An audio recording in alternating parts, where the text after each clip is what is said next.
Exactly এই আবেগ নিয়ে যেন তারা ফিরে না যান, যে কথাটা আমিনুল ইসলাম বুলবুল বলেছেন।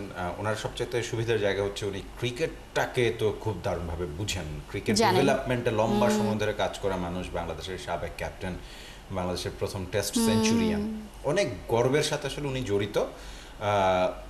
উনি যদি না পারেন তাহলে অন্য অনেকের পারা। ওনার হাতে তো সময়টা কম, সমস্যাটা তো ওই জায়গায়। এক্স্যাক্টলি, উনি যখন বলছিলেন 26-এর মাঝামাঝি এখানে আন্তর্জাতিক ক্রিকেটটা ফিরবে, তখন আমি চিন্তা করছিলাম 26-এর মাঝামাঝি আমিনুল ইসলাম বুলবুল বোর্ডে থাকতে পারবেন, বা ইলেকশনটা হবে নাকি, এরকম কোনো গ্রিন সিগন্যাল উনি পেয়েছেন যে উনি বোর্ডে থাকছেন, বা আদৌ ইলেকশন হচ্ছেন, মানে অনেক কিছু জড়িত। বাট এখনই প্রসেসটা শুরু হলে 26-এর মাঝামাঝি নাগাদ এটা হতে পারে, সেটা ডেফিনেটলি উনি করে দিয়ে যেতে পারেন, বা উনি যদি থেকেও যান সেটা খুবই ভালোই হবে বাংলাদেশ ক্রিকেটের জন্য। আমার কাছে মনে হয় যে ফতুল্লা স্টেডিয়ামটাতে গত বছর ডিপিএল হয়েছিল, আমি ওই মাঠে বেশ কিছু ম্যাচে কমেন্ট্রি করতে গিয়েছিলাম।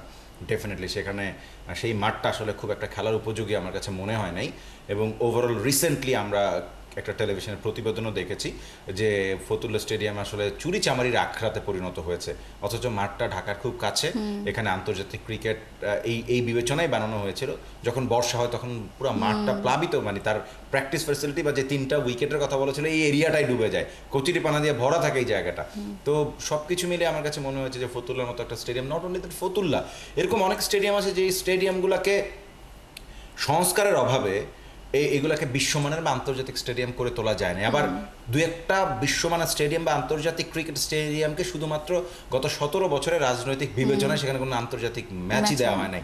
বগুড়া শহীদ চান্দ স্টেডিয়াম হচ্ছে তার মধ্যে অন্যতম, খুবই আধুনিক ফ্যাসিলিটি সম্পন্ন একটা স্টেডিয়াম বানানো হয়েছিল, যেটাকে শুধুমাত্র রাজনৈতিক বিবেচনায়, ওর জন্ম হয়েছে বগুড়ায় বলে সেই মাঠে কোনো খেলাই দেওয়া হয়নি।